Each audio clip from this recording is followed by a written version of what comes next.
माननीय अध्यक्ष महोदय, नेताजी की आवाज को बुलंद करने के लिए एक तकिया का और जरूरत है। आपसे आग्रह है कि एक की जगह में एक तकिया और इनको दिया जाए, एक टेकने के लिए, एक ऊपर उठाने के लिए। एक काम नहीं कर रहा है ठीक से। प्रश्नकाल श्री सुनील कुमार सोनी।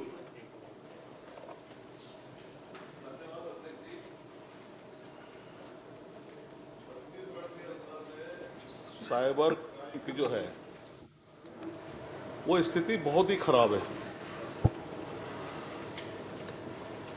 हजारों लोग जो है वो ठगे जा रहे हैं, कुछ आत्महत्या करने के लिए बाध्य हो रहे हैं। अगर आंकड़ा देखेंगे 2020 में 2295 मामले, 2021 में 7134 मामले, 2022 में 12,295, 23 में 22,296 और खाली 2024 में जो है उत्तर में 1301 बताया है। लेकिन वो जो आंकड़े हैं वो 16,811 और एआई कहता है, आर्टिफिशियल इंटेलिजेंसी कहता है कि 17,693। मेरा प्रश्न ये है कि राजधानी के अंदर में सैकड़ों करोड़ रुपया ठगी हुआ है, उत्तर में कम आया 47 करोड़। लेकिन साइबर थाना कहाँ है बहुत कम लोग जानते हैं। और गंभीरता इस बात की है कि सरकार ने राज्य में सूचना प्रौद्योगिकी अधिनियम 2000 की धारा 79A के तहत कोई साइबर विशेषज्ञ नियुक्त नहीं किया है तो बताने का कष्ट करेंगे। और जो है उस थाने के अंदर में एक भी आईपीएस रैंक का जो है जो एक्सपर्ट अधिकारी जो है वहाँ पर है कि नहीं है, ये बताने का कष्ट करेंगे। आपने कहा है उत्तर के अंदर में कि छत्तीसगढ़ के हर जिलों के अंदर में हमने साइबर थाने गठित किए हैं और किए हैं, तो उसके अंदर में कितने जो है जिम्मेदार अधिकारी है और ये जो थाने हैं इन थानों के अंदर में क्या ये सक्षम है कि जो विवेचना करके अपराध दर्ज करके वो तत्काल कार्रवाई कर सकते हैं क्या? ये मेरा प्रश्न है। माननीय अध्यक्ष महोदय, माननीय सदस्य की ये चिंता बड़ी जायज़ चिंता है और उसमें हम सब काम कर ही रहे हैं। परंतु एक विषय मैं ज़रूर आपसे कहना चाहता हूं कि माननीय सदस्य ने कहा है कि साइबर थाना कहाँ है उनको नहीं मालूम। तो मैं बताना भी चाहता हूं माननीय अध्यक्ष महोदय कि माननीय मुख्यमंत्री जी के कर कमलों से दिसंबर 2023 को साइबर भवन पूरा, अभी दिसंबर 2023 में माननीय 24 में माननीय अध्यक्ष महोदय, दिसंबर 2024 में 277 करोड़ रुपए से बना करके उसका उद्घाटन माननीय मुख्यमंत्री जी ने किया। 1 करोड़ 46 लाख रुपए उसमें लाइसेंस और नवीनीकरण आदि के लिए खर्च किए गए, 51 लाख रुपए उसमें आधुनिकीकरण के लिए खर्च किए गए। और ये पूरे प्रदेश का एक साइबर थाना जिसको हम साइबर भवन करके कहते हैं ये है। मैं माननीय सदस्य को अपने साथ लेकर वहाँ जाऊँगा और जितने भी माननीय सदस्य इसमें जाना चाहेंगे मैं सबको निमंत्रित करके एक कार्यक्रम वहाँ जरूर रख लेता हूँ माननीय अध्यक्ष महोदय। एक विषय है। दूसरा, IT एक्ट के अंतर्गत साइबर विशेषज्ञ की बात है, तो साइबर विशेषज्ञ के एम्पेनलमेंट की प्रक्रिया अभी भी हम लोग कर रहे हैं माननीय अध्यक्ष महोदय, वो हम लोग शीघ्र पूरा करेंगे। लेकिन ऐसा नहीं है कि सिर्फ साइबर विशेषज्ञ हो जाएंगे तभी काम आगे बढ़ेगा। इसके अतिरिक्त साइबर कमांडो I4C संस्था नई सरकार, माननीय मोदी जी की सरकार, माननीय अमित शाह जी के गृहमंत्री जी बनने के बाद I4C गठन किया गया और उसमें साइबर कमांडो का कॉन्सेप्ट है माननीय अध्यक्ष महोदय। तो एक IPS और 5 वरिष्ठ अधिकारी, ऐसे 6 लोगों की साइबर 6 महीने की ट्रेनिंग होती है। ये 6 महीने की ट्रेनिंग करके वापस आ गए और अब काम यहाँ पर शुरू करेंगे। अगली बैच जाने के लिए तैयार है माननीय अध्यक्ष महोदय। तो वो स्पेशल जो रिक्रूटमेंट है, जो हमको विशेषज्ञ रखने हैं, उसी स्तर के लोग हमारे पास यहाँ पर हैं। अगली बात एक और आपसे कहना चाहता हूँ कि आपने कहा कि हर जिले में साइबर थाना, ऐसा कहा ही नहीं गया है माननीय अध्यक्ष महोदय। हर जिले में साइबर सेल का गठन जरूर किया गया है। तो साइबर थाना अलग से नहीं है, साइबर सेल का गठन किया गया है। इसमें प्रशिक्षण की प्रक्रियाएं की गई हैं। हमने सीडैक से प्रशिक्षण की प्रक्रिया की है माननीय अध्यक्ष महोदय, I4C से प्रशिक्षण की प्रक्रिया,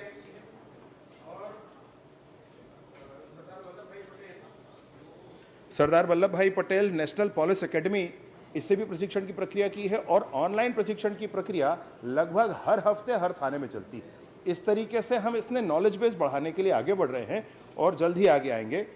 आंकड़े जो आपराधिक प्रकरण दर्ज होने के हैं, मैं माननीय सदस्य से भी कहना चाहता हूं कि AI के टूल पर आप उतना विश्वास ना करें, क्योंकि AI के टूल पर पहले जिसने भी कुछ बताया होगा वो उसको स्टोर करके उसी को आपको बता देता है। एक ऐसी घटना आप उसमें लें जिसमें आप बताएं कि आज दिनांक को ऐसा ऐसा हुआ, कल कोई और दूसरा उससे पूछेगा तो आपकी घटना को उसमें बता देगा। तो AI उतने परफेक्शन से अभी काम नहीं कर रहा है, पुलिस के डाटाबेस पर एक्सेस AI का नहीं है, और इसलिए जो आंकड़ा पुलिस के द्वारा दिया गया, विभाग के द्वारा दिया गया है, कृपया आप उसी को ध्यान करें। 15,000, 16,000 या AI में 18,000 कह दिया गया, तो AI पर वैसा विश्वास ना करें। फिर भी मैं जानना चाहूंगा माननीय अध्यक्ष महोदय, माननीय सदस्य कि AI का कौन सा टूल यूज करते हैं।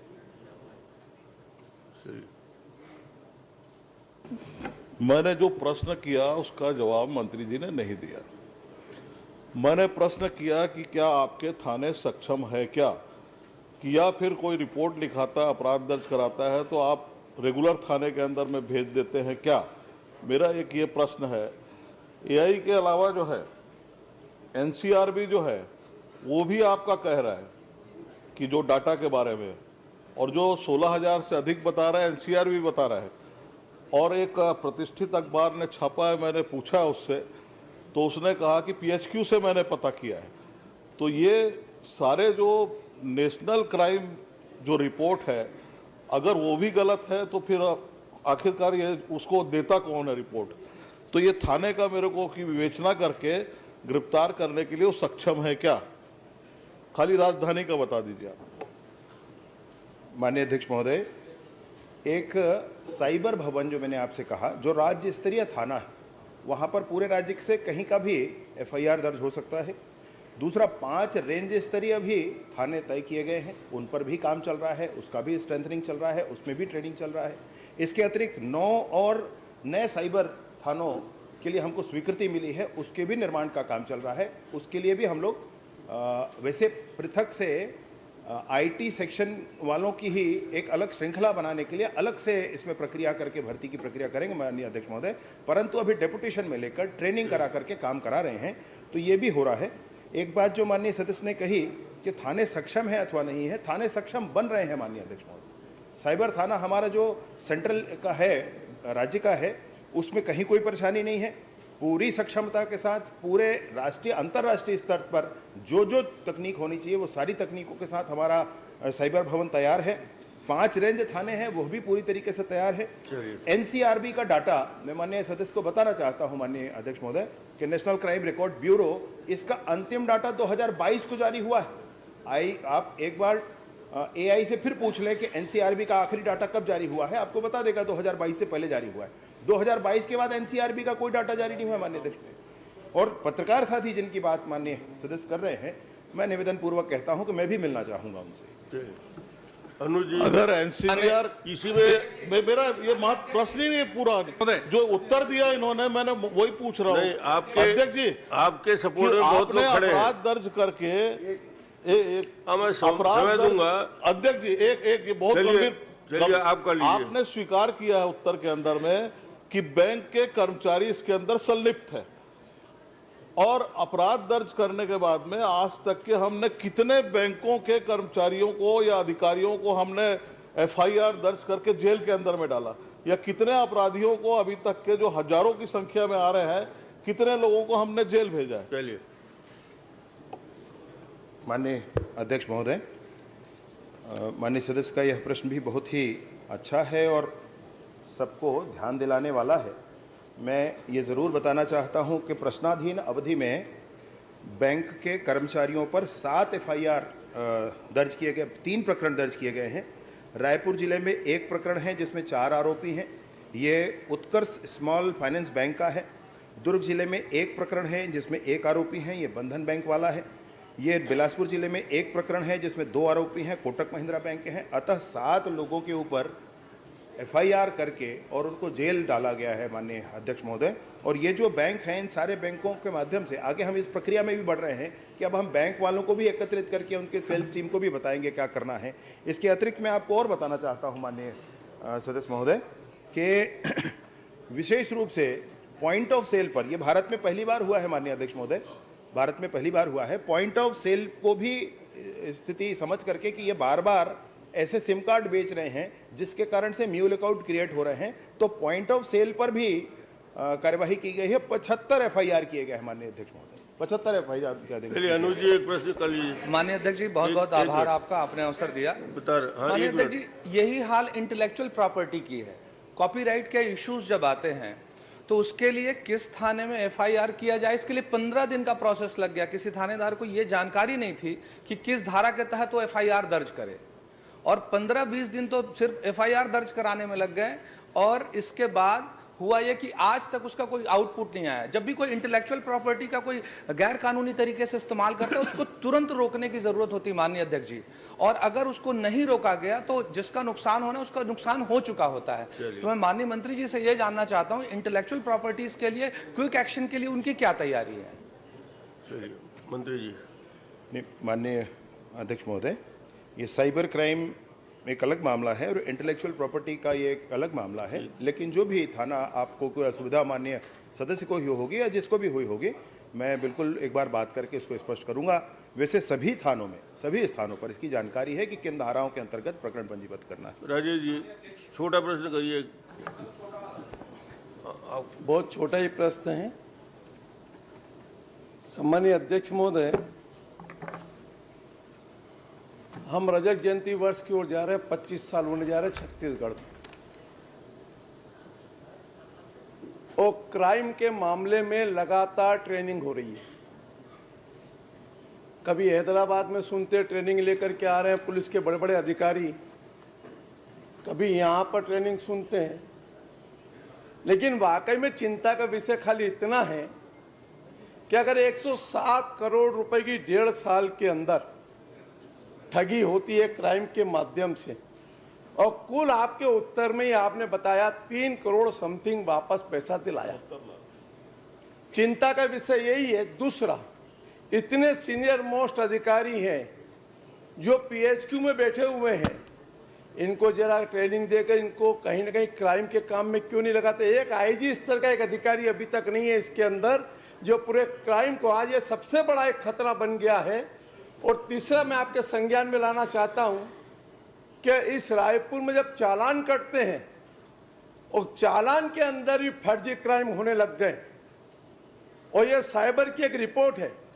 अध्यक्ष महोदय, मैं आपके माध्यम से मंत्री जी से कहूंगा कि जरा इसका भी एक बार विश्लेषण जरूर कर ले, ये आपको आग्रह करना चाहता हूं।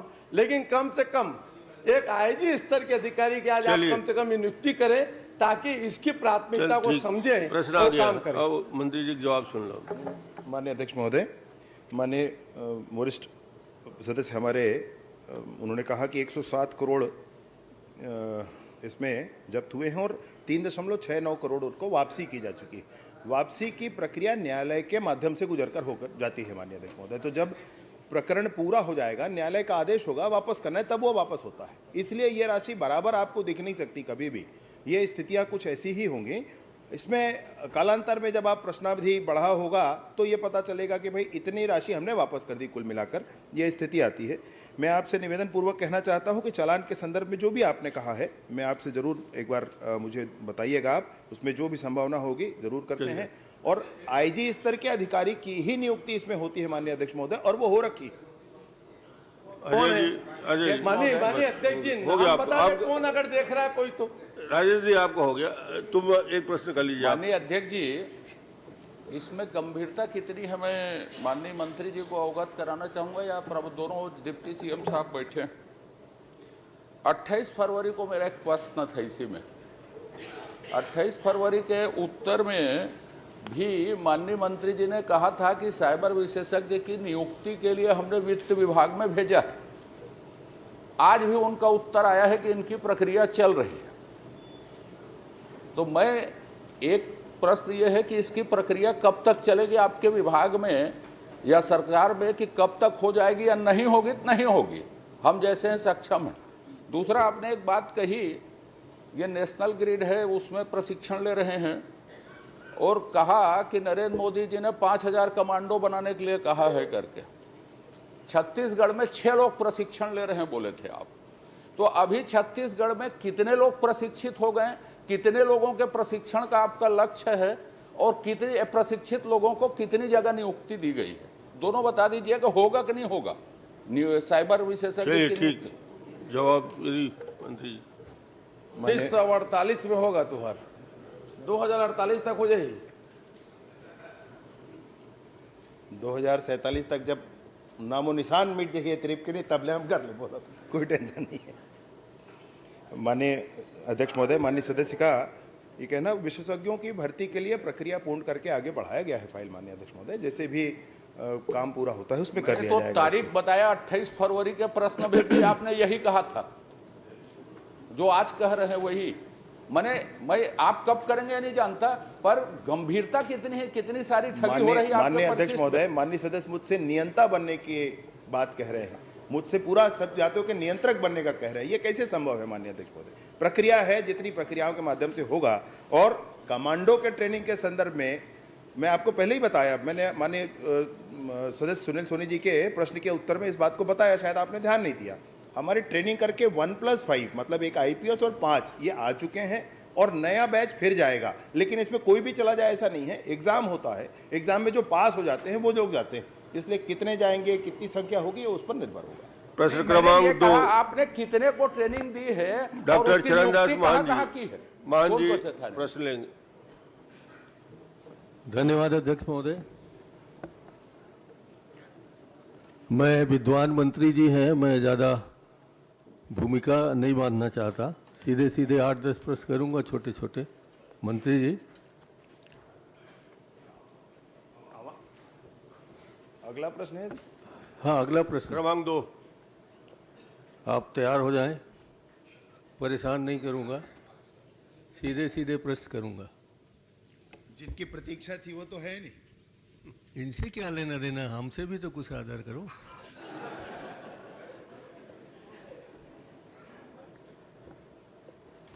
माननीय अध्यक्ष महोदय, मैं माननीय मंत्री जी से ये जानना चाहता हूं कि प्रधानमंत्री आवास योजना ग्रामीण में जो मार्गदर्शिका इनको मिली है, उस हिसाब से PM आवास पूर्ण कब माना जाता है, ये मैं जानना चाहता हूं कि जिनको 1,20,000 भुगतान हो जाता है उसके बाद, या मनरेगा के 90 दिन की मजदूरी जोड़कर जो 23,490 जोड़ते हैं, या स्वच्छ भारत मिशन के शौचालय निर्माण जिसके लिए आप 12,000 देते हैं।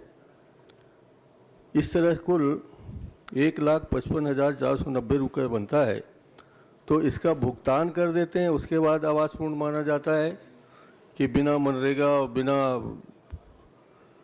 शौचालय बनाए ही मान लिया जाता है? नहीं, आवास की पूर्णता 3 किस्तों में राशि जाती है माननीय अध्यक्ष महोदय, और निसंदेह आवास तो तभी पूर्ण होता है जब ये सारी चीज़ें बन जाएं।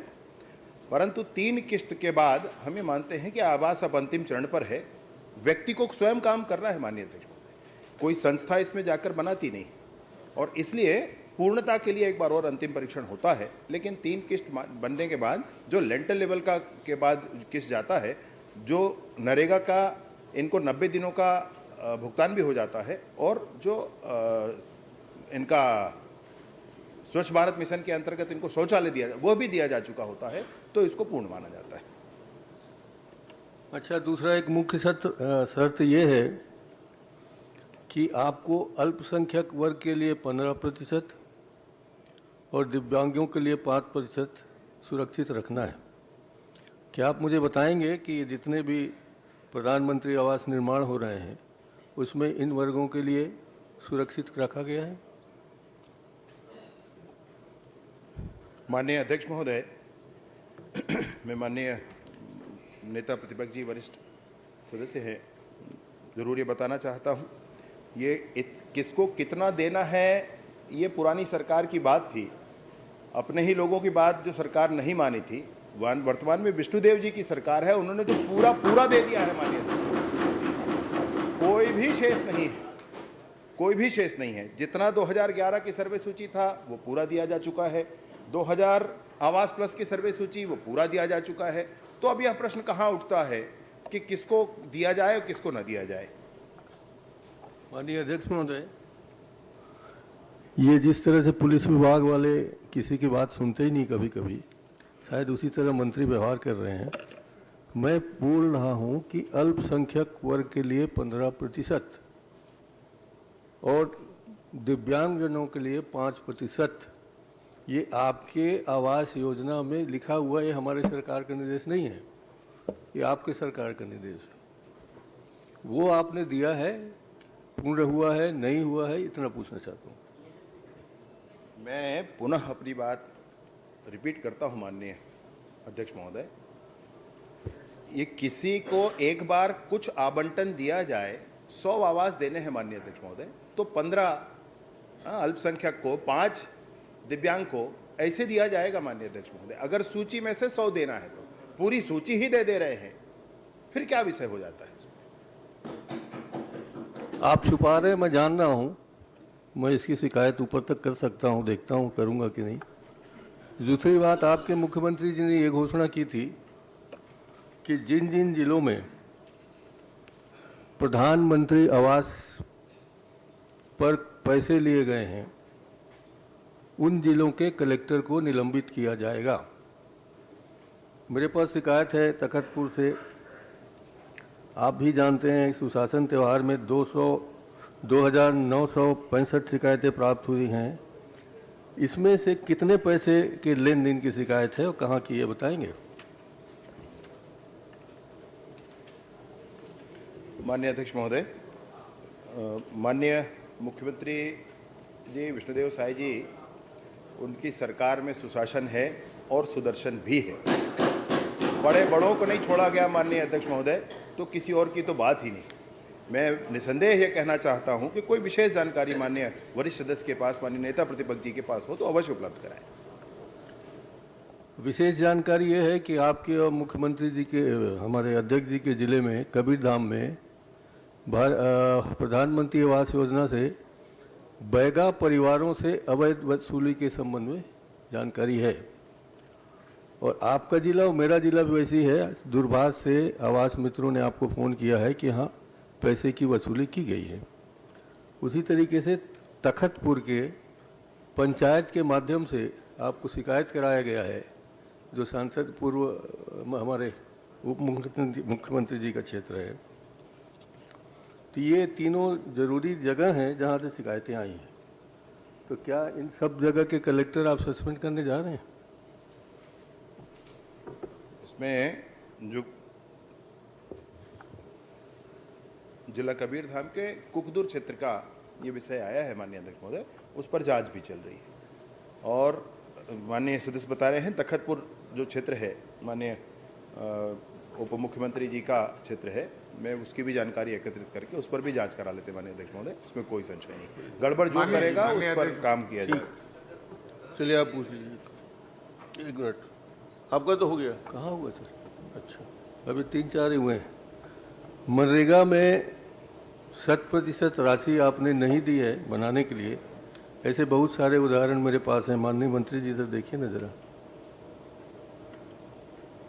तो इनको मैं आपके समक्ष रखूं कि मुझे अध्यक्ष मुझे इजाज़त देंगे कि मैं पटल पर रखूं? अभी जवाब मंत्री जी दे रहे हैं आपके सारे प्रश्नों को, आप पूछते जाइए। माननीय अध्यक्ष वैसे माननीय अध्यक्ष महोदय एक बार प्रश्न थोड़ा बता देंगे। आपने जिन जिन स्थानों में मनरेगा की राशि नहीं दी है उन स्थानों की सूची है, जिसमें सबसे चिंताजनक स्थिति यह है कि उसमें जसपुर जिला, जो आपके मुख्यमंत्री का क्षेत्र है, जिला है, वो भी शामिल है। और तमाम सुकमा, बस्तर, कोंडागांव, दंतेवाड़ा, नारायणपुर, बीजापुर में तो आपने 38% ही राशि दी है। तो इनके बारे में क्या कहेंगे कि इनको मनरेगा का बाद में भुगतान करेंगे कि नहीं करेंगे? ये श्रमिकों का समस्त भुगतान शायद बीजापुर जो विशेष बात कह रहे हैं उसके लिए एक बार और परीक्षण की आवश्यकता होगी माननीय अध्यक्ष महोदय। परंतु इतना ज़रूर कहना चाहता हूं कि लेबर पेमेंट 30 जून तक पूरा किया जा चुका है। वो रिपोर्ट अगर 30 जून के पहले का होगा तो एक बार माननीय वरिष्ठ सदस्य महोदय को, माननीय नेता प्रतिपक्ष जी को एक बार ध्यान देना होगा। परंतु 30 जून तक का लेबर पेमेंट हो गया है।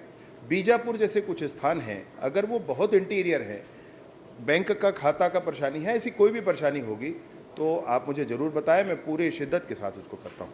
चलिए, ये तमाम फोटोग्राफ्स हैं, आप देख लीजिए ना इधर। एक मिनट सर, बहुत हो गया सर प्लीज देखिए। तो जिनको अपूर्ण आवासों को पूर्ण बताकर इन्होंने भुगतान कर दिया, ऐसे मेरे पास सब फोटोग्राफ्स हैं। ये तो ऐसे अपूर्णता की स्थिति के होंगे माननीय अध्यक्ष महोदय, ये पूर्ण हो चुके होंगे। अभी फिर से कराना होगा क्योंकि ये 30 जून तक का लेबर पेमेंट पूरा हो चुका है।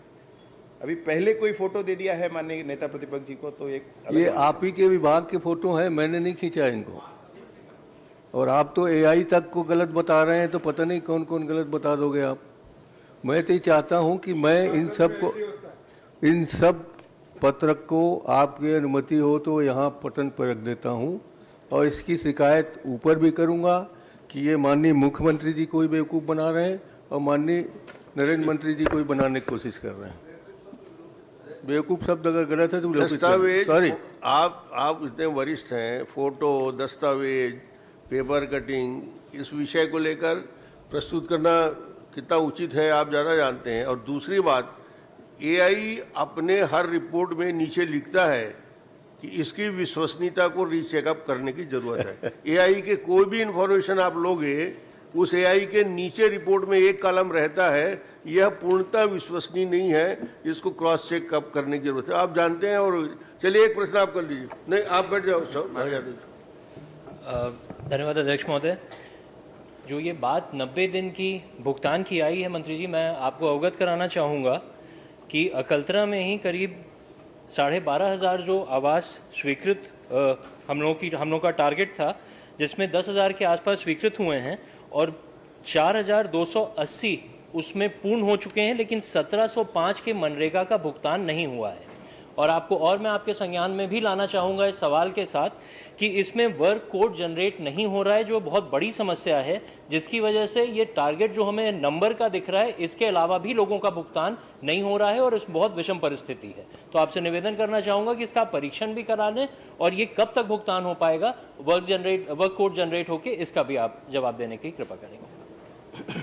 माननीय अध्यक्ष महोदय, माननीय सदस्य अकलतरा के संदर्भ में कह रहे हैं, मैं ज़रूर बताता हूँ उस विषय पे, लेकिन मुझे बड़ा कष्ट हुआ है माननीय अध्यक्ष महोदय, बड़ा दुख हुआ है। ये इतने हमारे नेता प्रतिपक्ष जी इतने वरिष्ठ हैं, उसके बाद भी उन्होंने कहा कि कोई किसी को बेवकूफ़ बनाने की कोशिश कर रहा है। मतलब ये अद्भुत है माननीय अध्यक्ष महोदय, जिन्होंने खुद यहाँ बैठकर बार बार इस बात को, गरीबों के आवाज़ को ठुकरा कर पूरी गरीब जनता को, पूरे छत्तीसगढ़ के परेशान किया, आज वो ये बात बोलेंगे माननीय अध्यक्ष महोदय। मैंने किस आधार पर माननीय अध्यक्ष में मैं तो पूरी तैयारी के साथ आया था। मैंने सोचा था कि माननीय पूर्व मुख्यमंत्री जी भी आएंगे तो पूरी बात की जाएगी। ये वो पत्र है जिसमें केंद्र की सरकार ने ज़्यादा आवाज़ दिया और नहीं लेंगे करके वापस भेज दिया। इसमें दूसरे पत्र भी हैं जिसमें केंद्र की सरकार में गिरिराज जी मंत्री थे इस विभाग के, उन्होंने आग्रह किया कि इसको ले ले, नहीं लिया गया। नरेंद्र सिंह तोमर जी मंत्री थे, उन्होंने आग्रह किया, नहीं लिया गया। उसके बाद माननीय विष्णुदेव जी की सरकार में जितने आवास आए हैं, मैं सारे पत्र रख कर बैठा हूँ माननीय अध्यक्ष। और इन सारी बातों के बाद आज जब मुख्यमंत्री विष्णुदेव साय जी की सरकार में पूरे के पूरे 100% आवास स्वीकृत, पूरे 2011 की पूरी सूची, आवास की पूरी सूची, उसके बाद 31 लाख नए आवासों का सर्वे ये किया जाए, तब कोई सदन में माननीय नेता प्रतिपक्ष जी इतने वरिष्ठ होकर अगर यह कहें कि कोई किसी को बेवकूफ बनाने की कोशिश कर रहा है, तो मैं यही कहूंगा, जनता को बेवकूफ बनाया गया था माननीय अध्यक्ष, जनता को बेवकूफ।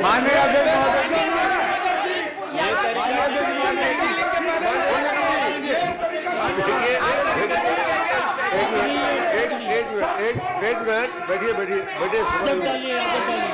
समय दूंगा, बैठिए।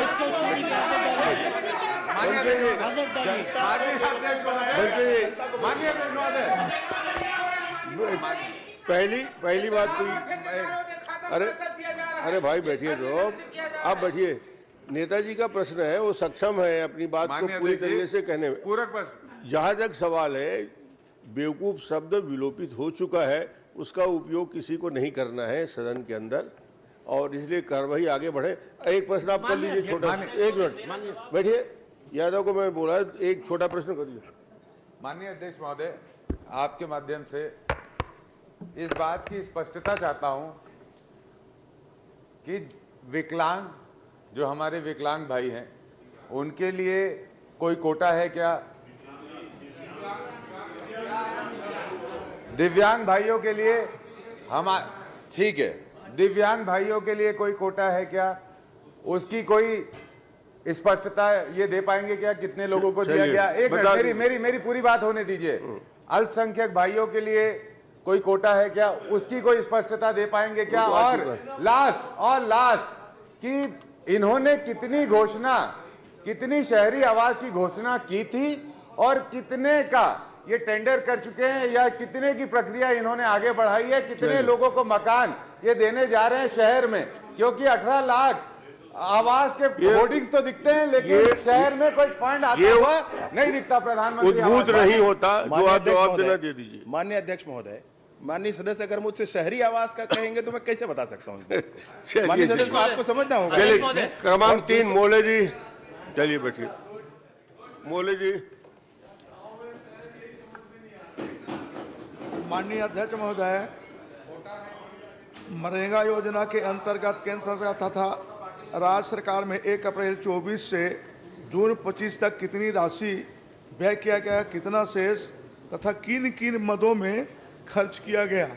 आपने मजदूरी और सामग्री का मद बताए, और मेरा पूछने का आशय है कि क्या पक्का गली निर्माण, स्कूल भवन निर्माण, आंगनबाड़ी भवन निर्माण, पक्का नाली निर्माण, अहाता निर्माण और मरघर से निर्माण, मेरा आशय है।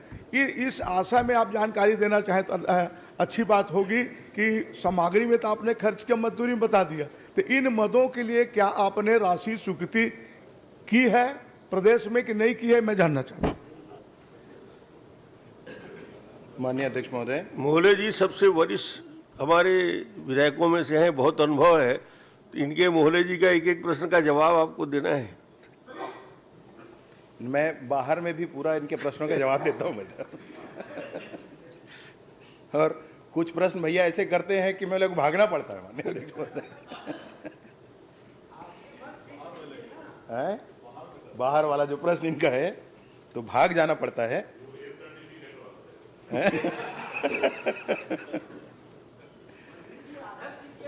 मोहिले जी का जीवन AI से चल रहा है, मालूम है तुमको? उनकी उपलब्धता AI में बहुत है, अकेले होने के बाद। उसमें भी संशोधन करा लीजिए, AI में संशोधन होता है, कर लीजिए, नहीं तो गलत हो जाएगा। बता देंगे, आप बाहर निकल के पूछ लीजिए। AI का इस्तेमाल संशोधित करके ही करते हैं, अर्थात आर्टिफिशियल इंटेलिजेंस के लिए। मैं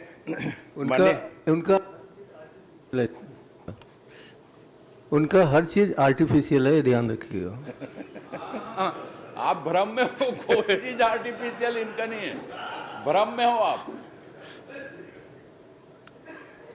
माननीय अध्यक्ष, मेरे बात मालूम है, मैं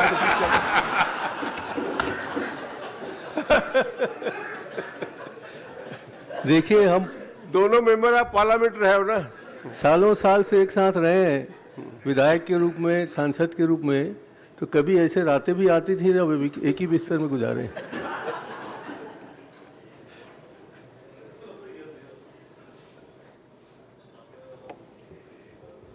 इसीलिए ऐसे प्रश्नों और बातों से थोड़ा बच के रहना है। माननीय अध्यक्ष महोदय, कहना चाहता हूं कि माननीय वरिष्ठ हमारे सदस्य ने जो प्रश्न किया है उसका समुचित उत्तर वैसे इसमें है।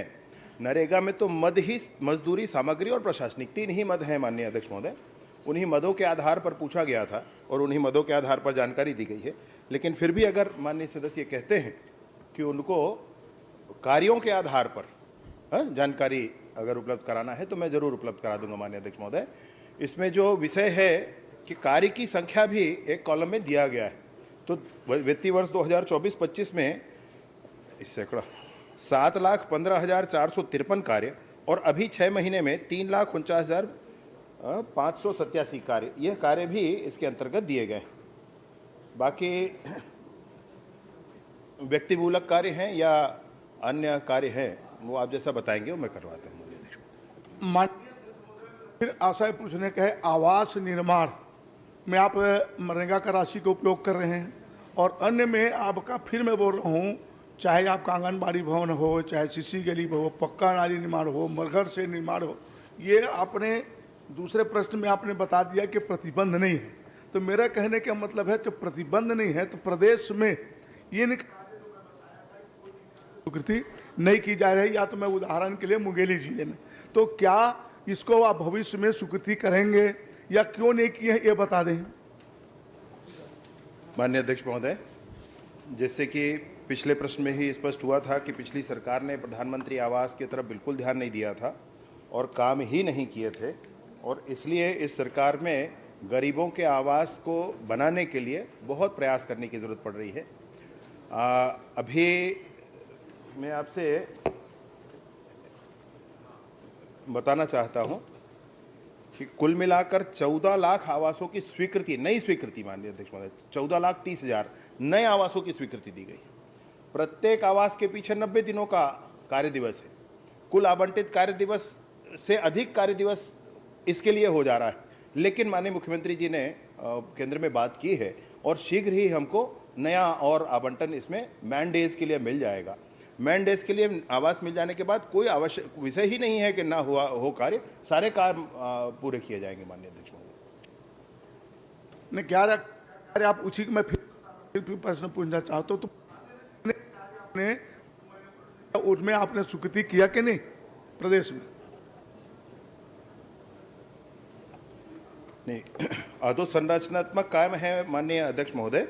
तो वर्ष 2024-25 में 2,147 अधोसंरचना के काम और वर्ष 2025-26 में भी 1,296 अधोसंरचना के कार्य किए गए।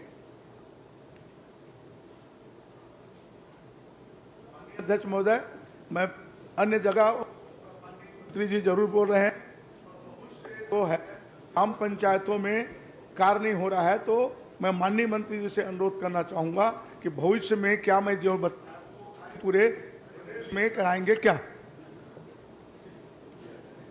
माननीय अध्यक्ष महोदय, माननीय वरिष्ठ सदस्य जी हैं, इनका दिया हुआ काम पूरा ना होकर कैसे जिया जा सकता है, अतः इनका दिया हुआ कार्य बहुत बढ़िया हमेशा पूरा होगा। अध्यक्ष महोदय, लता उसेंडी जी, अध्यक्ष महोदय, हो गया भाई, जवाब इससे बड़ा और क्या आएगा। लता जी, आप प्रश्न करिए तो आप पूछ सकते हैं, प्रश्न लगाइए ना भविष्य में आप। माननीय अध्यक्ष महोदय, मैं माननीय मंत्री जी से जानना चाहती हूँ कि 15/5/2025 को कोंडागांव जिला स्वास्थ्य प्रभारी मुख्य चिकित्सक के अभ्यावेदन पर न्यायालय से कोई निर्देश प्राप्त हुआ है क्या विभाग को?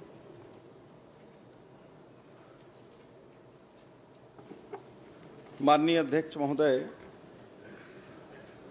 15/5/2025 को माननीय न्यायालय से उस डेट में कोई निर्देश प्राप्त नहीं हुआ है, परंतु उससे पहले जिस बात को ये जानना चाह रही हैं, माननीय न्यायालय ने ये निर्देश दिए हैं, मैं उसको डेट वाइज बता देता हूं। माननीय अध्यक्ष महोदय, ये 5/9/2024 को CMHO कोंडागांव डॉक्टर रामकेश्वर सिंह कुशवाहा उनके स्थानांतरण उसमें CMHO से CS में जो कर दिए थे, उसके विरुद्ध में माननीय न्यायालय ने स्टे दिया 5/9/2024 को।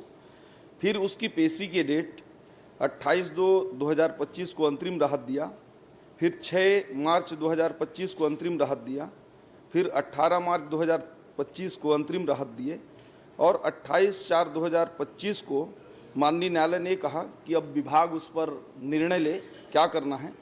तो विभाग की कमेटी ने उस पर निर्णय लिया कि जो ट्रांसफ़र आदेश है, जो स्थानांतरण नीति 2022 का उसमें पालन हुआ है, इसलिए शासन का जो आदेश है वो यथावत रहेगा और इस आदेश को 15/5/2025 को जारी किया गया। माननीय अध्यक्ष महोदय, मेरे पास एक पत्र है 15/5/2025 का, जिसमें ये लिखा गया है, मैं अंतिम लाइन पढ़ रही हूँ माननीय अध्यक्ष महोदय। राज्य शासन एतद द्वारा माननीय उच्च न्यायालय बिलासपुर द्वारा याचिका क्रमांक WPC 5435/2024 में पारित आदेश दिनांक 25/9/2024 के परिपालन में डॉक्टर रामकेश्वर सिंह कुशवाहा चिकित्सा अधिकारी द्वारा प्रस्तुत अभ्यावेदन दिनांक निरंक को पूर्ण विचारोपरांत अमान्य करता है। तो ये अमान्य करने का आदेश निर्देश की कॉपी मेरे पास है, मैं माननीय मंत्री जी को उपलब्ध करा दूंगी। अगर माननीय अध्यक्ष महोदय 15/5/25 को ये अभ्यावेदन अमान्य किया गया है, तो उसके बाद से लेके ट्रांसफ़र नीति जब लागू हुई और ट्रांसफ़र होने तक कौन वहाँ पे प्रभार था और विभाग ने क्या कार्रवाई की? अगर विभाग ने कोर्ट के इस निर्देश का पालन किया है और नहीं किया है तो इसके लिए दोषी कौन है?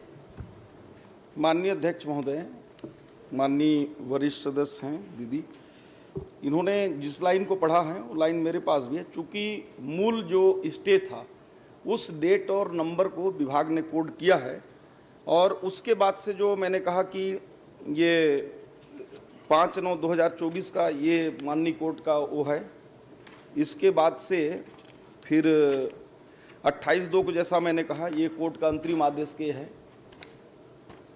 मैं कापी भी दे दूंगा। इसके बाद 6/3 का माननीय अंतरिम आदेश का कापी ये है।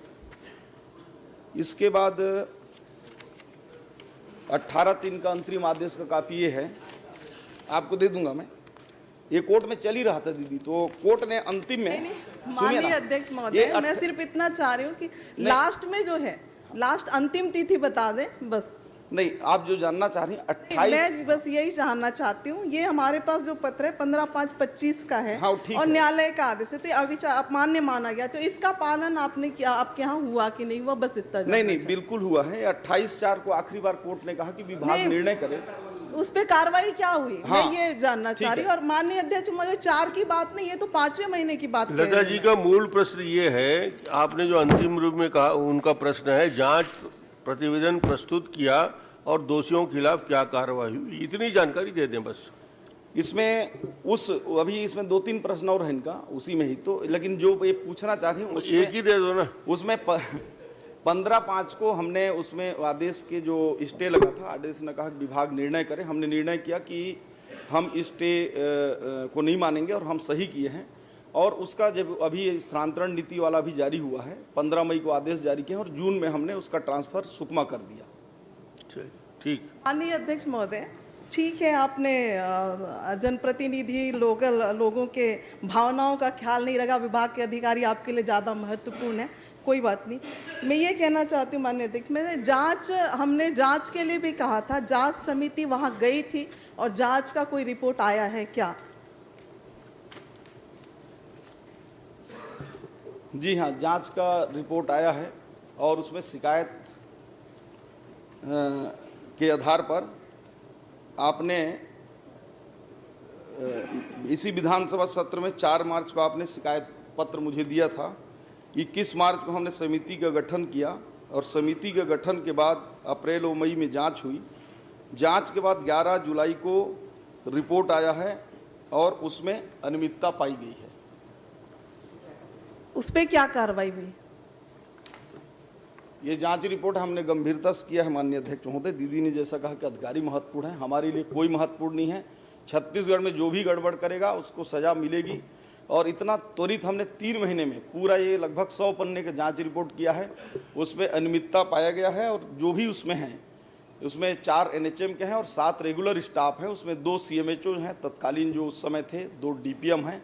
सभी को हमने नोटिस दिया है कि आपकी ये अनियमितता है, इस पर क्या कहना है। चूँकि प्राकृतिक न्याय के सिद्धांत के खिलाफ जब तक नोटिस नहीं देंगे फिर वो कोर्ट में जाएंगे, फिर कोई मतलब नहीं होगा। और नोटिस के जवाब आने के बाद जो भी उसमें होगा नियमानुसार पूरी कार्रवाई करेंगे। माननीय अध्यक्ष महोदय, कोर्ट का खेल तो स्वास्थ्य विभाग लगातार खेल रहा है, ये हम लोग देख ही रहे हैं और बहुत सारे लोगों के विषय हैं। स्पष्ट इसमें एक निष्कर्ष निकला हुआ है जो माननीय मंत्री जी के पास है। मैं ये कहना चाहती हूँ, उन्हें निलंबन करके ईओडब्ल्यू से जांच कराएंगे क्या? देखिए, उसमें जवाब आने के बाद अगर जरूरत पड़ी तो निलंबन भी करेंगे, जो कार्रवाई है नियमानुसार सब करेंगे। चलिए जी। माननीय अध्यक्ष महोदय, जवाब आपकी खुद की टीम गई थी, आपके विभाग के सारे अधिकारी लोग गए थे, उनके समक्ष जितने संधारण पंजी है वो सारे उनके समक्ष ही हुए थे और सारा टीम का जो आपके अधिकारी थे सारे लोगों ने ये निष्कर्ष रिपोर्ट निकाला। इसके बाद आपने उन्हें निलंबन करेंगे और जांच ईओडब्ल्यू से जांच कराएंगे क्या? मैं इतना चाह रही हूँ, निलंबन भी कर सकते। अब आप उनको नोटिस देके क्यों बचाना चाह रहे हैं माननीय अध्यक्ष, मुझे समझ में नहीं आ रहा है। लगातार इस विषय पे बातचीत हो रही है, उसके बावजूद भी जो है इस पे मुझे नहीं लगता कि आने वाले समय में भी इसी तरह से चलता रहा तो जो हमारी मंशा है उसके अनुरूप कोई जांच हो इस पे कार्रवाई हो पाएगी। तो माननीय अध्यक्ष जी से मैं चाहूँगी कि उन्हें निलंबित करके ईओडब्ल्यू से जांच कराएंगे क्या? माननीय अध्यक्ष महोदय, माननीय वरिष्ठ सदस्य हमारी हैं, इनको धन्यवाद देना चाहिए। 3 महीने में हमने इतनी बड़ी पूरी जांच कराया। इतना बड़ा जांच था, 2 सीएमएचओ के कार्यकाल का था, 100 पन्ने की जांच रिपोर्ट है और कराई है, उसकी रिपोर्ट तो बनी नहीं जवाब रही मान दीजिए, बैठिए। इसमें लिखा है जवाब में रिपोर्ट तैयार की जा रही है, तो कितने दिन में जांच हुई, तब रिपोर्ट तैयार करने में कितने दिन लगेंगे, फिर कार्रवाई में कितने दिन लगेगी, ये बताइए। देखिए, रिपोर्ट कितने दिन में तैयार होगी उसको? अभी मैं मूलकर्ता का प्रश्नकर्ता का जवाब दे रहा हूं, आपका दूंगा अभी बाद में। माननीय सदस्य महोदया ने जैसा पूछा कि कार्रवाई करेंगे, तो निश्चित रूप से माननीय अध्यक्ष महोदय, मैं कोई चीज़ छुपाया नहीं, उसमें अनियमितता पाई गई है और उसमें 11 लोगों के नाम हैं और चूंकि नियम है, प्रक्रिया है, आप सब लोग मंत्री भी रहे हैं, एक बार उनको तो नोटिस इस पे देना पड़ेगा जवाब कि ये जो जांच आई है इस पे क्या कहना है। और विभाग पूरी तरह से ट्रांसपेरेंट कार्रवाई करेगी और ईओडब्ल्यू जांच का तो सवाल नहीं उठता है इसमें, क्योंकि विभाग सक्षम है जांच करने के लिए। अगर लगेगा कि हम नहीं कर पा रहे हैं, माननीय अध्यक्ष महोदय, पूरा आर्थिक मामला, आर्थिक वित्तीय अनियमितता बताई गई है।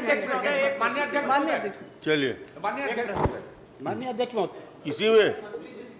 इसी में नोटिस जारी आपने कब किया है, उसका तारीख बताएंगे और उसके कितने दिन का अवधि दिया हुआ है और अवधि के बाद में उसके कार्यवाही के समय सीमा निर्धारित करेंगे। इसमें आपने खरीदी में भी उनकी अनियमितता पाई गई है, आर्थिक मामला भी है, ये गड़बड़ियां पाई गई, सारे बातों को जांचकर्ता ने प्रतिवेदन दिया है, आपने स्वीकार किया है और स्वीकार करने के बाद में ये जो लंबी अवधि जारी है, इसलिए एक तारीख बताना और तारीख बताने के बाद में कितने दिन के अंदर में कार्रवाई हो जाएगी। माननीय अध्यक्ष महोदय, 11 जुलाई को रिपोर्ट आई है और हमने 12 तारीख को नोटिस भी दे दिया है और इसमें हम 1 माह के अंदर अधिकतम पूरी कार्रवाई करके सदस्य को भी बता देंगे और अगला सेशन 1 महीना की समय सीमा। ठीक, आप बोलिए। माननीय अध्यक्ष महोदय, पहले आपने कहा कि जांच रिपोर्ट आने के बाद निर्णय लेंगे, ईओडब्ल्यू की बात कही तो आपने यही हाउस में कहा भी। उसके बाद दूसरे प्रश्न में कहा कि अभी जांच की रिपोर्ट बनी नहीं है, कब बनेगी ये तय नहीं है। अभी 1 महीने कहा और निर्णय हो गया कि ईओडब्ल्यू जांच की जरूरत नहीं है, विभाग सक्षम। दोनों में से कौन सी बात सही कि ईओडब्ल्यू की जांच की जरूरत बताएंगे बोल रहे हैं, फिर बोलते हैं कि ईओडब्ल्यू जांच की जरूरत नहीं है। मैं एक लाइन जानना चाहता हूं कि जांच की रिपोर्ट कब तक तैयार होगी, आपने कहा है, और कितने दिन में कार्रवाई होगी। और माननीय सदस्य ने मांग किया है ईओडब्ल्यू जांच आप नहीं करवाने का, बिना जांच रिपोर्ट के किस आधार पर निर्णय ले लिया? माननीय अध्यक्ष महोदय, माननीय सदस्य जो बात कर रहे हैं वो 10 जुलाई जब विधानसभा में जवाब करना होता है उस डेट तक जांच रिपोर्ट नहीं आई थी। अभी मेरे पास ये जांच रिपोर्ट उपलब्ध हो चुका है और मैंने सदन बताया, शायद आप सुने नहीं, कि हमने इसमें अनियमितता पाई है और 11 जुलाई को हमारे पास रिपोर्ट आया है। 12 को हमने उसमें उनको वो दिया है, जवाब मंगा है कि ये अनियमितता आपके खिलाफ कमेटी ने लिया है, क्या कहना है आपका। और इसके बाद जैसे उनको जवाब आता है तो मैं तो 1 महीना ज़्यादा टाइम बताया हूँ माननीय अध्यक्ष महोदय, हम अति शीघ्र उस पर कार्रवाई करेंगे। क्या समय सीमा में कार्रवाई करें? क्रमांक 5 श्रीमती शेषराज हरवंश। माननीय अध्यक्ष महोदय, मेरे प्रश्न के जवाब में माननीय मंत्री जी ने बताया है कि मेकाहारा हॉस्पिटल में 161 स्थापित मशीनों में से 50 मशीन की कुछ तकनीकी खराबी है। कुछ आयु पूर्ण होने के कारण बंद पड़े हैं तथा कुछ मरम्मत योग्य नहीं है। माननीय मंत्री जी के उत्तर का कुछ संशोधित उत्तर मुझे अभी विधानसभा में प्रवेश के दौरान प्राप्त हुआ है, क्योंकि उसमें मैंने वर्षवार भी कॉलम पूछा था, जो छूट गया था वो मुझे दिया गया है। माननीय अध्यक्ष महोदय, इन मशीनों में से कई मशीन केवल एक संख्या में ही स्थापित किए गए थे, वह भी वर्षों से खराब पड़ी है। छोटी एवं मध्यम स्तर की नई जांच मशीनों के प्रस्ताव भी अधिक समय से लंबित है। मैं माननीय मंत्री जी से पूछना चाहती हूं कि अब तक मशीनों की खरीदी नहीं किए जाने के क्या कारण हैं और विभाग में उपकरणों या मशीनों की खरीदी की क्या प्रक्रिया है। माननीय अध्यक्ष महोदय, माननीय सदस्य ने बहुत ही लोकहित और मेकाहारा की चिंता की इन्होंने किया है। मैंने जवाब में भी बताया कि 161 मशीनें स्थापित हैं, उसमें से 50 मशीन खराब है और 50 मशीन में 11 के सुधार कार्य चल रहे हैं और 39 ऐसे मशीन हैं जिनका डेट पूरा हो गया है, जिसकी आयु पूरी हो गई है। और उसके खरीदी के लिए 26 मशीनों का जो हमारे CMPSTF मद है उसमें 82 करोड़ रुपए का, मतलब 70 करोड़ का खरीदी कर रहे हैं और 12 करोड़ रुपए का रेगुलर बजट से खरीदी 13 मशीनों कर रहे हैं। इस प्रकार 39 मशीनों का हम खरीदी प्रक्रिया चालू कर दिए हैं और 11 मशीन सुधार कार्य चल रहा है। माननीय अध्यक्ष महोदय, पहले ही उत्तर में पहले ही कॉलम में रेडिएशन अंकोलॉजी विभाग का माननीय मंत्री जी ने उल्लेख किया है, लेकिन अंकोलॉजी एक कैंसर का मशीन होता है पेट। मैं जानना चाहती हूँ, हमारे छत्तीसगढ़ के सबसे बड़े अस्पताल मेकाहारा में क्या हमारे पास पेट मशीन जो कैंसर रोगियों के कैंसर की जांच करता है वो नहीं है, या फिर उसे मशीन में उपकरण में गिनती नहीं किए जाते हैं? मैं माननीय मंत्री जी से पूछना चाहती हूँ। वैसे माननीय अध्यक्ष महोदय, माननीय सदस्य को मैं बता दूं टेक्निकल चीज़, आपने जांच मशीनों की बात की है, तो अंकोलॉजी विभाग में जो पेट स्कैन है वो जांच मशीन की श्रेणी में नहीं आता है, वो इलाज की श्रेणी में आता है। फिर भी मैं उसका जवाब दे रहा हूं आपको। ये वही मशीन है जो 20 करोड़ के आसपास की खरीदी की गई थी और पिछली सरकार ने 5 साल पे उसको कुछ नहीं कर पाया माननीय अध्यक्ष महोदय। और चूंकि उसमें रेडिएशन होता है, रेडिएशन वाला वो लगता है अंदर में, और वो बाहर से विदेश से आता है, और चूंकि उसकी प्रक्रिया ही बिना स्वीकृति के वो खरीद ली गई थी, और लेकिन हम पूरी तरह से हमारे विभागीय अधिकारियों से बातचीत करके हम उसको जांच को अलग दायरा में रखकर उस पर जो गड़बड़ी किया है, जो नियम विरुद्ध खरीदी किए हैं, उस पर जांच भी होती रहेगी, लेकिन उस मशीन को हम चालू करेंगे। और उसके लिए वो जो कंपनी है उसको हम 3 मीटिंग हमारी हो चुकी है माननीय अध्यक्ष महोदय, और उम्मीद है कि जो 8 साल से चालू नहीं हो पाया हो मशीन, 2018-19 की 17-18 खरीदा हुआ मशीन, उसको हम चालू करेंगे और बिल्कुल चालू करने जा रहे हैं। माननीय अध्यक्ष महोदय, अभी माननीय मंत्री जी ने कहा है कि पिछले अभी कांग्रेस सरकार का जिक्र किया है। माननीय अध्यक्ष महोदय, ये मशीन पिछले 9 साल पहले आपके कार्यकाल में खरीदी गई थी। उस समय तत्कालीन स्वास्थ्य मंत्री माननीय वरिष्ठ सदस्य अजय चंद्राकर जी अभी इस सभा में मौजूद हैं। माननीय मंत्री जी से पूछना चाहूँगी, 9 साल पहले जो मशीन खरीदी गई थी वो मशीन अभी तक चालू क्यों नहीं हो पाई है? माननीय अध्यक्ष महोदय, 1 मिनट। माननीय अध्यक्ष महोदय, आपने तो 1 मिनट मैं दे लूँ। आप तो ऐसी बात कर रहे हैं जैसे कि जो भारतीय जनता पार्टी की सरकार में हमने कोई चीज बना दिया तो उस भवन में 5 साल आप घुसेंगे? माननीय मंत्री जी, आपने जिक्र किया कांग्रेस सरकार का, इसलिए मुझे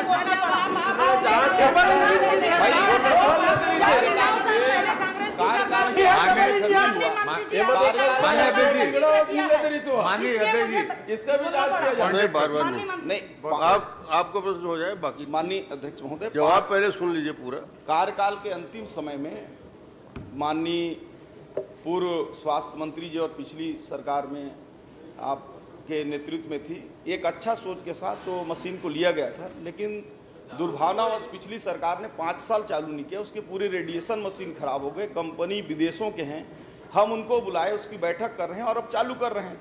तो ये तो कोई बात नहीं कि 8 साल चालू नहीं, 5 साल आपकी सरकार पूरी चली है। माननीय मंत्री जी, माननीय मंत्री जी, माननीय अध्यक्ष जी, माननीय बस एक पॉइंटेड प्रश्न, उस मशीन को किस प्रक्रिया के तहत खरीदा चलिए, आपका पॉइंटेड है, आप पूछ सकते हैं कुछ। पूछना नहीं है, माननीय अध्यक्ष जी बहुत पॉइंटेड प्रश्न। नहीं, हर बार आपको खड़ा होना जरूरी नहीं है। बहुत इम्पोर्टेंट है, बहुत इम्पोर्टेंट है। हर विषय पे हस्तक्षेप नहीं होता, कोई जरूरी विषय होता है, संदर्भित होता है तो अवसर दे। चलिए, आपका नाम लिया है। अध्यक्ष महोदय, 2 मशीनें खरीदी गई, पेट स्कैन की और गामा एक्सरे की। मैंने पिछले 5 साल में कम से कम 5 बार कहा है अलग अलग विषय में, इसमें यदि किसी ने कोई अनियमितता की है तो उसकी जांच की जाए, लेकिन उस मशीन को चालू किया जाए। वो दोनों मशीन चालू होगी तो छत्तीसगढ़ का जो कैंसर डिपार्टमेंट है वो मध्य प्रदेश का सबसे बड़ा, मध्य भारत का सबसे बड़ा कैंसर डिपार्टमेंट बनेगा। अब दूसरी बात बता देता हूँ, आरोप प्रत्यारोप में तो उसमें जांच होनी चाहिए, लेकिन उसमें 1 रुपये का भी भुगतान हुआ है, यदि गड़बड़ हुई है तो आपके समय भुगतान हुई है, उस आखिरी खरीदी में उस समय कोई भुगतान उसका नहीं। चलिए, जवाब देने की जरूरत आपको। चलिए, बोला आप बोले, बोला जी। माननीय अध्यक्ष महोदय, मेरा जो प्रश्न लगा है 16वें नंबर पर है और उसी विषय से संबंधित है। माननीय अध्यक्ष महोदय, बोलिए। मैं माननीय मंत्री जी से पूछना चाहता हूं कि खुज्जी विधानसभा क्षेत्र के ग्राम भोलापुर में प्राथमिक स्वास्थ्य केंद्र भवन जो है 2 साल से बना हुआ है, लेकिन सेटअप नहीं होने के कारण स्वास्थ्य सुविधा वहाँ पर मिल नहीं रहा है। तो मैं मंत्री जी से निवेदन करता हूँ कि वहाँ सेटअप करके वो प्राथमिक स्वास्थ्य केंद्र को संचालित करेंगे क्या? चलो, उसे माननीय अध्यक्ष महोदय उद्भूत तो नहीं होता है, मेडिकल एजुकेशन चल रहा है और हेल्थ का पूछ रहे हैं, इनका क्वेश्चन लगा है। और मैंने कल बाहर में भी आपको बता दिया है कि भवन आपकी सरकार बनवा दी है, सेटअप हुआ नहीं है तो आने वाले बजट सत्र में उसको ले लेंगे। बघेल लखेश्वर क्रमांक 6। बघेल जी बोलने दो, सीनियर, कम से कम इनको उत्कृष्ट विधायक हैं, उनको अवसर तो दो, आप उसका भी अवसर खा रहे हो। बघेल जी पूछिए आप प्रश्न। मैं मंत्री जी को बहुत बहुत धन्यवाद, आपने विस्तृत जानकारी दिया है। और लेकिन जितनी दर संख्या है उसमें से 38,627 का ही स्वास्थ्य परीक्षण हुआ है और इलाज 6,918। बाकी परीक्षण क्यों नहीं हुआ? और गंभीर बीमारी जो परीक्षण में पाई गई उसको कहाँ रिफर किए, ये बताने का कष्ट करें। माननीय अध्यक्ष महोदय, माननीय सदस्य बहुत ही सीनियर हैं और बहुत ही चिंताशील हैं और अच्छा क्वेश्चन उन्होंने लगाया है। आश्रम स्कूल छात्रावासों के जांच के आज इनका अलंकरण भी किया जाना है, तो इसके लिए इसलिए प्रश्न का जवाब अच्छा से दीजिए आप, ताकि वो प्रसन्न हो जाए। बिल्कुल माननीय अध्यक्ष महोदय, आपका आदेश उनको प्रसन्न करेंगे हम। तो माननीय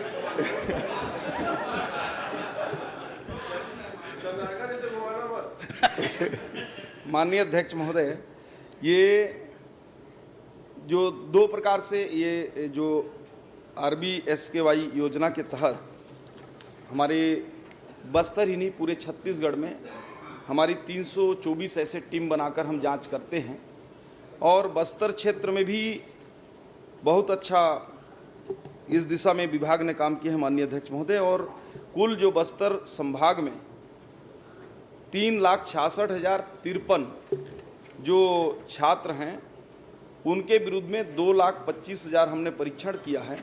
उसमें 43,553 बीमार पाए गए, उसमें से 41,374 लोगों का इलाज हुआ है। साथ ही जो बात आप जानना चाह रहे थे कहाँ कहाँ रिफ़र किए गए हैं, तो हम बड़े हॉस्पिटल रायपुर के और हमारे जो अनुबंधित हॉस्पिटल हैं उनमें करते हैं और पूरे बस्तर संभाग में ऐसे जो 6,089 ऐसे सूची दिया हैं जो विशेष हॉस्पिटलों में इलाज किए गए हैं, जिनमें जन्मजात जैसे हार्ट का है, उसके अलावा आँख का है, टीबी है, कान की समस्या है। तो ऐसे जो केसेस हैं 254 क्रिटिकल केसों का भी इलाज किया गया है माननीय अध्यक्ष महोदय। और 254 में मैं एक आध स्टोरी को कोड करना चाहूँगा अगर आपकी अनुमति हो तो। ये सुकमा की एक रोशनी नाग कर की बच्ची है जो जन्म से उसका हृदयघात था और 2.5 वर्षीय रोशनी नाग का हमने सफलपूर्वक इलाज कराया। वो आंगनबाड़ी में पढ़ती थी सत्य साई हॉस्पिटल के माध्यम से और वो आज बहुत स्वस्थ माननीय अध्यक्ष महोदय। इसी प्रकार ललिता यादव दंतेवाड़ा की है जो 12 वर्षीय बालिका है और सांस लेने में उसको बहुत तकलीफ थी, चल नहीं पाती थी और उसका भी इलाज सफल हुआ। ऐसे में पूरे सैकड़ों लोगों की स्टोरी है माननीय अध्यक्ष महोदय। और निश्चित रूप से ये बड़ा सुकून देने वाला होता है जब हमारे बस्तर क्षेत्र के वनांचल के लोगों का हम परीक्षण कर रहे हैं आपने ध्यान इसमें प्रश्न लगाया है, तो मैं इसको निसंकोच कह रहा हूं कि हमारी क्षमता इसमें और बढ़ेगी। हम विशेष और रिव्यू किए हैं। धन्यवाद। छत्तीसगढ़ राज्य